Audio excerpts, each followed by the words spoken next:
నకిలీ తొలి వెలుగు చక్కర్లో పడద్దు, అసలైన తొలి వెలుగును ఫాలో అవ్వండి. అని ఒక్కరు కాదు, మాజీ ముఖ్యమంత్రి కేసీఆర్ ఒక్కడని కాదు, బీఆర్ఎస్ పార్టీ నాయకులు ఒక్కరని కాదు, నిన్న మొన్నటి దాకా కూడా ఏదైతే బీజేపీ నేత అయినటువంటి ఏలేటి మహేశ్వర్ రెడ్డి కూడా మా ఒక్క ఎమ్మెల్యే టచ్ చేసిన 48 గంటల్లో ప్రభుత్వం అంటే మాకు అవసరమే లేదని మొదలే చెప్పినాం. ఇప్పుడు ఏమంటామంటే వాళ్ళకు మాట్లాడడానికి ఏం లేదు.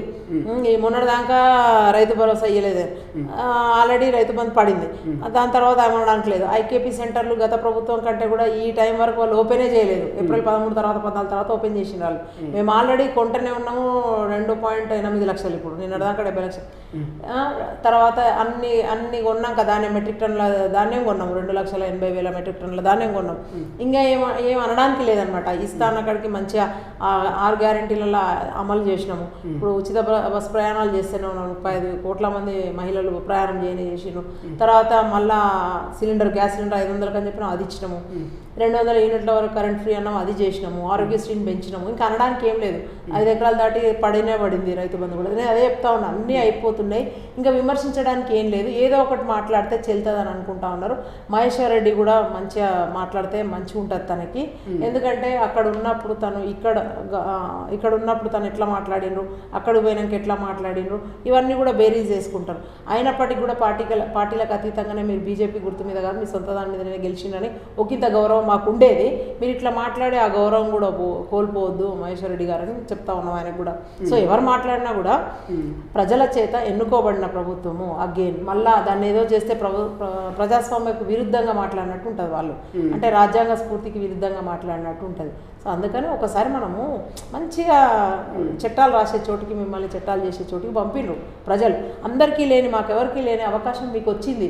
ప్రజల తరఫున నిలబడి ప్రజల తలరాశను మార్చే విధంగా ఇంకేమైనా మంచి what better we can do అని ఆలోచించి ఆ దిశగా మీరు ఏమైనా చేయండి అక్కడ శాసనాలు జరిగే చోట. అదే తప్ప హెల్తీ కాన్వర్సేషన్ ఉండాలి తప్ప ఇట్లా అన్హెల్తీ డిస్కషన్స్ పెట్టి టైం వేస్ట్ చేయడము, ప్రజలను తికమక పెట్టడం తప్ప ఏం లేదు. అంటే పోస్ట్ కార్డు ఉద్యమానికి తెరలేపుతుంటున్నాడు మాజీ ముఖ్యమంత్రి కేసీఆర్. ఎందుకంటే ఉద్యమాలకు పెట్టింది పేరు కేసీఆర్. అటువంటి కేసీఆర్ నిజంగా ఏదైనా ఉద్యమం తీసుకొస్తారనే భయం ఏమైనా కాంగ్రెస్లో కనిపిస్తుందా? ఏమని తీసుకొస్తాడు? పోస్ట్ కార్డు ఉద్యమం కాళేశ్వరంలో మేము ఇంత అవినీతి చేసినామని చెప్తాడా? లేకపోతే కొడుకు ఆడ ఇవన్నీ జన్వాడ ఫామ్ హౌస్ గురించా, డ్రగ్స్ కేసు గురించా, హీరోయిన్ల ఫోన్ ట్యాపింగ్ల గురించా ఏం మాట్లాడతాడు? అందరిని అడ్డంగా బుక్ చేసింది కదా, మొత్తం అధికారులను కూడా మొత్తం మంది సస్పెండ్ అవుతా ఉన్నారు.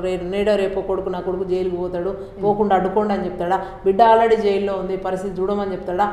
ఏం చెప్తాడు? ఇవన్నీ పెట్టుకొని ఏమన్నా సింగారం ఉండాలి. ఏమో పాపం ఆయనది ఏంటంటే నాకు ఒకటే బాధ, ఏమో భూమి లేని అంటే వంతు వాకిలి ఉడిచింది అంటారు కదా, ఆయన ఏదో చేద్దాం అనుకున్నాడు. పాపం పిల్లలేమో ఆ రీతిని వెళ్ళిండ్రు. ఇంకేం చేస్తాడు? ఇక కృష్ణారామ అనుకుంటూ శేష జీవితం గడపాల్సిందే తప్ప చూస్తున్న కళ్ళ ముందట అరాచకాలు చూసుకుంటా, మీ అల్లుడు బిడ్డే కొడుకు చేసినవి చూసుకుంటా ఇక బాధాతప్త హృదయంతో ఉండాల్సింది తప్ప మీ రాత అట్లా రాసిండి కదా దేవుడు, ఇంకేం చేయలేరు మీరు. కానీ అధికారంలోకి వచ్చాక డిసెంబర్ 9న 2 లక్షల రుణమాఫీ అన్నది కాంగ్రెస్ ప్రభుత్వం, తర్వాత జనవరి అన్నది, మళ్ళీ ఇప్పుడు 15 ఆగస్టు లోపల ఖచ్చితంగా 2 లక్షల రుణమాఫీ అంటారు ముఖ్యమంత్రి గారు. సో ఏది నమ్మాలి ప్రజలు? అదే చెప్తున్నాం, మేము ఇచ్చిన 5 గ్యారెంటీలను 6 గ్యారెంటీలను దానిలో అమలు చేస్తామని చెప్పినాము. అవి అమలు చేస్తూనే ఉన్నాం. ఆల్రెడీ ఇది మేనిఫెస్టోలో పెట్టినాం రుణమాఫీ అనేది. మేనిఫెస్టో ఐటమ్స్ మేము అదే చెప్తున్నాం. మేము గత ప్రభుత్వాల వాళ్ళలాగా కాదు, కాంగ్రెస్ ప్రభుత్వంలో ఉన్నప్పుడు, కాంగ్రెస్ గవర్నమెంట్లో ఉన్నప్పుడు రుణమాఫీ చేసింది మేమే, తర్వాత ఫీ రియంబర్స్మెంట్ చేసింది మేమే, ఇచ్చింది మేమే, తర్వాత ఉచిత విద్యుత్ ఇచ్చింది మేమే, అంబులెన్స్ సేవలు తెచ్చింది మేమే, అన్నీ ఏది చేయాలనుకున్న ఆరోగ్యశ్రీ సేవలు తెచ్చింది మేము. ఇవన్నీ చేసిన కాంగ్రెస్ ప్రభుత్వం ఇప్పుడు కూడా చేస్తుంది. ఒక ఓపిక పట్టమని అంటున్నాం. కోడ్ వల్ల కొంచెం అటు ఇటు అయినా ఆగింది తప్ప ఏది ఆగేది లేదు. ముఖ్యమంత్రి గారు కూడా మొన్న నారాయణపేట సభలో చెప్పిండ్రు, బల్లా బుద్ధి చెప్పిండ్రు, 15 ఆగస్టు లోపల ఇస్తాము అని చెప్పిందే చేసినాం, చేసిందే చెప్తామని చెప్తా ఉన్నాం. వాళ్ళలాగా 10 ఏళ్ళు ఉండదు మేనిఫెస్టో, అంటే 5 ఏళ్ళకే ఉంటుంది. ఈ 5 ఏళ్ళ లోపు అమలు పరచాల్సిందే.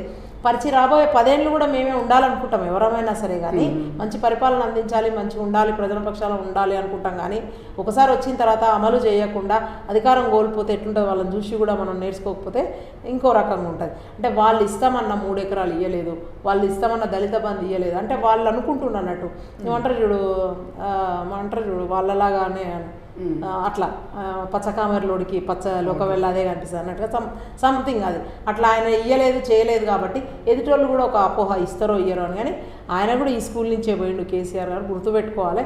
తప్పకుండా ఇస్తాము, జనాలను అంతా తిగమక పెట్టద్దు, ఇంకా ఫర్దర్ ఇంకేమైనా కావాలన్నా జనాల పక్షాన అది పోరాటం చేయండి, అది చెప్తా ఉన్నాము. ఎస్, ఇక ఫైనల్గా వరుసగా ముఖ్యమంత్రి గారు సుడిగాలి పర్యటనలు పెట్టుకున్నట్టున్నారు, వరుసగా షెడ్యూల్ అన్ని బిజీగా ఉన్నట్టున్నారు 24, 26 తారీఖు దాకా. ఏమనిపిస్తుంది, పార్లమెంట్ ఎన్నికలకు కాంగ్రెస్ ఎటువంటి వ్యూహాలతో పోతుంది? యా, డెఫినెట్గా 14 నుంచి 15 అనుకున్నాం మేము. ఖచ్చితంగా అవి గెలిచే దిశగానే మా ప్రణాళిక అంతా ఉంది. వరుస పెట్టి చాలా అందరూ కూడా ఎవరికి వాళ్ళు అభ్యర్థులు బిజీగా ఉన్నారు క్యాంపెయిన్లో. ముఖ్యమంత్రి గారు కూడా ప్రతి చోట టౌన్ హెడ్ క్వార్టర్స్లలో కూడా క్యాంపెయిన్ చేస్తూ ఉన్నారు.